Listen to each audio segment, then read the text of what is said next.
Welcome back to this explainer on the new saga, Children of the Last Wave. Today, we're diving right in to completely deconstruct the plot, the incredible character dynamics, and honestly, the massive thematic shifts of this deeply atmospheric story. If you've been following the lore with us, you know the ocean has always been this silent, insanely powerful observer. But in this new chapter, literally everything changes. We're going to unpack exactly how and why the role of the ocean is fundamentally shifting and what that actually means for humanity. We've got some fascinating ground to cover, so let's just jump right into the crucial turning points. All right, looking at the catalyst for the entire saga, it all kicks off with an absolutely impossible cosmic anomaly. Step 1. One night, every single ocean on the planet falls completely silent. We're talking zero waves, zero wind, even the animals on the coastlines just freeze. It's like the whole planet is holding its breath. Then step 2, a brand new, totally unrecorded star suddenly pops up in the sky. It defies all astronomical records, and scientists quickly name it the Star of Memory, mostly because, inexplicably, every person on Earth gets this deep, nagging certainty that they've seen it before. And finally, step 3. Just days later, all of humanity has the exact same collective dream. It's such a brilliant narrative hook, right? It instantly scales the stakes from something personal to a massive, global, cosmic level. So what exactly was this shared dream? People all over the globe saw a vision of this immense door rising straight out of the ocean. And the scale of this thing is just staggering. It's described as being higher than mountains and wider than entire continents. But the real focal point here isn't just the sheer size of the door, it's the specific inscription carved right into it. Stories never end. Now, notice, this isn't a dream about the past, and it's not some prophecy about the future.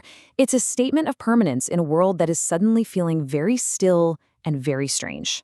From there, the global mystery narrows right back down to our central character. Hina's a bit older now, and you know those childhood dreams she had of finding a pendant? Well, they've only grown clearer and way more vivid over the years. And just like the ocean once curiously watched Ren in the past, she can feel the ocean watching her now. Right in the middle of all these global phenomena, she receives a physical object. It's an unmarked letter, no sender, inside, a map and a single, super cryptic line. The last library has opened. Hina instantly connects this to that colossal door from humanity's shared dream. She knows exactly what she has to do, and the quest officially kicks off. Now, she doesn't go it alone. She's joined by 2 traveling companions, and their specific abilities give us massive clues about what this journey is actually all about. Let's look at the first companion, Kaito. He possesses a congenital gift of empathy, meaning he can feel the exact emotions of others purely through physical touch. This isn't just some random magic power thrown in for fun. It is a critical, analyzed data point. Think about it. Why would a journey sparked by the Star of Memory require someone whose very existence is tuned to the emotional resonance of others? You're definitely going to want to keep Kaito's empathy in mind as a key tool for what they're about to face. And then we have her second companion, Mira. Her ability is just as fascinating. Mira possesses psychometry. That's the rare ability to actually see the past memories and hidden histories of old objects simply by holding them in her hands. So looking at the squad, here's the crucial point. We have one character who reads present emotions through touch, and another who reads past memories through touch. Why were these specific teenagers chosen to receive this letter? People whose lives are so intrinsically linked to memory and feeling? It's pretty clear the ocean is assembling a very specific type of team here, one built not for combat, but for understanding. So, following the map, the trio ends up arriving at a location that completely defies logic. They find this unmapped lighthouse sitting on a remote, uncharted island. But it's not a normal lighthouse at all. It's a completely white structure lacking any lamp or internal mechanisms.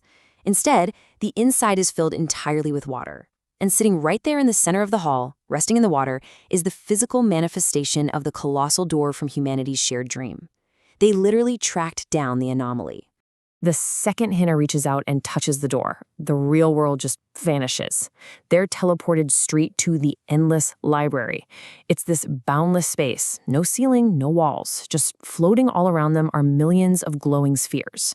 And each one of these spheres represents a distinct story, a distinct life, a distinct world.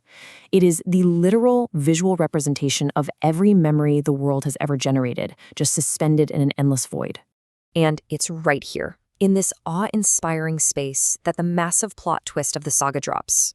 A familiar voice speaks, but it's not Ren. It is the ocean itself. And it doesn't boom or crash like waves. Like they note in the source material, it speaks with a calm, warm, almost human voice. And it delivers this absolutely devastating 3-word quote. I am aging. I really want you to let that sink in for a second. The eternal, silent observer of the world, the timeless entity we've known since the very beginning of the lore, is confessing its own shocking mortality. This builds into this unprecedented moment of vulnerability. The ocean explains, for millions of years I kept memories, but memory cannot exist forever. The emotional weight of that is just incredibly heavy. For the first time in history, the ocean is actually afraid. It admits to the trio that it's beginning to forget things. At first, it's just minor details, sure, but the fear is that it will soon forget entire eras, entire worlds. The ocean is terrified that one day it's going to completely forget legacy characters like Ren, Aoi, and eventually, all of humanity. Which brings us to the philosophical climax of this explainer. Hina, trying to wrap her head around all of this, asks the ocean if memory can actually die. And the ocean's response is this sad, beautiful confirmation of the ultimate fragility of existence. Everything disappears eventually, even stars. It's a direct callback to the star of memory that kicked off this whole event. It's a stark reminder that in this universe, permanence is an illusion. Even the celestial bodies, even the cosmic library of the ocean are subject to time. Okay, so let's break down exactly what this means for the overarching narrative, because we're seeing a massive thematic shift here. In the old reality, the ocean acts as the sole exhausted keeper of the world's past memories. It was a passive observer, carrying an absolutely infinite burden. But the new reality, it's entirely different. For the first time in the entire saga, the world is not in physical danger. There's no big bad villain to fight, no disaster to avert. Instead, the tired ocean is simply passing the torch. Humanity has to step up to become the active keepers of their own future stories. The ocean called Hina, Kaito, and Mira because it needed people capable of feeling and preserving history to take over the job. To finalize this transition, the ocean presents them with something extraordinary. Right in the dead center of this infinite library of glowing memories, there's one sphere that is completely different. It's a completely empty sphere. It holds no past and it holds no future. It is a literal blank canvas. The ocean explains that this is a place for a story no one has told yet. It's waiting purely for an untold narrative to take shape, guided by human hands rather than the ocean's fading memory. As Hina steps forward to accept this insane responsibility, reaching out to touch the empty sphere, we get this really beautiful resolution. Cut to somewhere far away, legacy characters Ren and Io are actually watching this unfold. Io asks Ren how he thinks their story will end, and Ren delivers this profound realization. If I knew the end, it would already be a memory, not the future. It is such a brilliant line, right? It perfectly encapsulates all the themes we've been tracking today. The beauty of the future is its unpredictability. The second it's written, it becomes the past. And that brings us to the final shot of this season. As Hina touches the empty sphere, a small light sparks inside it. Slowly, the sphere begins to fill with stars, totally mirroring the star of memory from the sky. And on its surface, these words appear. Chapter 1. I think this brilliantly illustrates the ultimate takeaway of Children of the Last Wave. The old world of the ocean's memory is fading, sure, but it's making way for something entirely fresh. Because some stories don't just continue on, they have to begin completely anew. Which definitely leaves us with a lot to think about regarding memory, legacy, and what we actually choose to carry forward. We've seen how humanity was handed the ultimate blank slate by an exhausted universe. So I want to leave you with this final thought, drawn straight from the deep themes of this saga.